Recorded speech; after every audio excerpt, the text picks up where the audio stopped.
And they took Jesus and led him away. And bearing his cross, he went out to the place called the place of a skull, which is called in Hebrew Golgotha, where they crucified him, and two others with him, on the right and on the left, Jesus in the middle. Romans were expert at this. Crucifixion started out, from all the information available, started out in the area, what's now Lebanon, just north of Israel, because they worshipped some earth god, and the bodies of criminals, they saw it as polluting the earth if they buried them. So they kill them, hang them up on a pole, let the birds eat them until they were gone. They didn't want to make the earth goddess angry with them. And then over a process of time, other cultures thought that was a good idea, but the Romans really perfected it and made it the worst kind of torture available. If the Romans did it rightly, which they did most of the time, they missed all the major blood vessels so that the criminal would not bleed to death. That's too easy a death. I imagine many a criminal was happy to see him make a mess and hit a major blood vessel, because he knew it wouldn't be so bad with him. But they miss all that just to pin him up there. And the medical experts say that when you're crucified like that, you can't breathe unless you pull yourself up so these muscles can exhale. Then you collapse again until you begin to choke. Then you pull yourself up again so you can breathe out.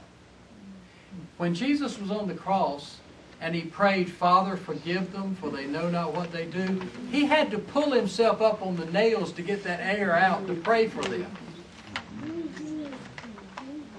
And when he said to John, we saw his mother standing there at his feet with John, his beloved disciple, he had to pull himself up, and the Romans did not sand that cross down to make it smooth. His back had no skin, not much flesh on it, just nerves. So he's pulling himself up and down for hours to breathe, and he pulled himself up, scraping his back on that rough cross to say, "John, take care of my mother." Then he'd collapse again until he started to choke again. All the time remembering that he didn't have to do it if it got too bad, but remembering what would happen to us if he bailed out. So he did like that a long time. It was a way, what it was really was a cruel way to force you to determine when you would die, which is contrary to everything in your being, because you decide when you can't pull up anymore. That's the reason they broke their legs, to hurry up their death, because your arms are going to give out before your legs do. As long as your legs aren't broken to pieces, you still push up. Some people stayed alive for days, pushing up day and night. There's no such thing as falling asleep, because when you collapse, you start choking.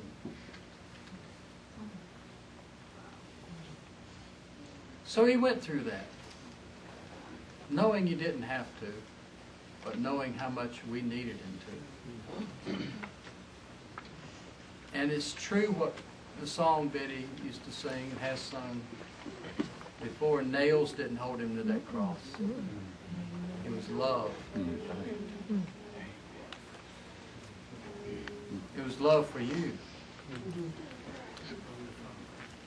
From the Father, through him. That's why you're not debtors to the flesh, to live after the flesh. You're debtors to Jesus, to live after the Spirit. You force somebody, I mean, you're still alert. You're alert enough to push up. You can't sleep. And you know when you can't do it anymore. And Jesus was already like a starved man. He labored so much for God before he got there. He was already weak. He wasn't muscular. And when he got to the end, it says he pushed up for the last time. And it says he screamed, "Father, into your hands I commend my spirit." He was saying, I can't push up another time. And he knew it. He'd gone as far as he could and just collapsed, and that was it. He really just choked to death in pain.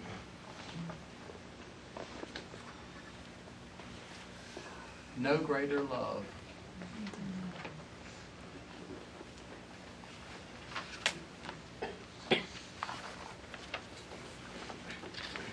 Pilate also wrote a title in verse 19 and fixed it on the cross, and it was written, Jesus of Nazareth, the King of the Jews. He was serious about that. And many of the Jews read this title because the place where Jesus was crucified was near the city, and it was written in Hebrew and Greek and Latin, just to make sure everybody knew. Pilate did that on purpose. The chief priest of the Jews then said to Pilate, "Do not write the King of the Jews, but that he said, 'I am King of the Jews.'" Pilate answered, "What I have written, I have written. Go send this to Tiberius. Go send your complaint to Tiberius and tell him I crucified a man that claimed to be King of the Jews. He'll think more of me." He had them that time. They couldn't do a thing.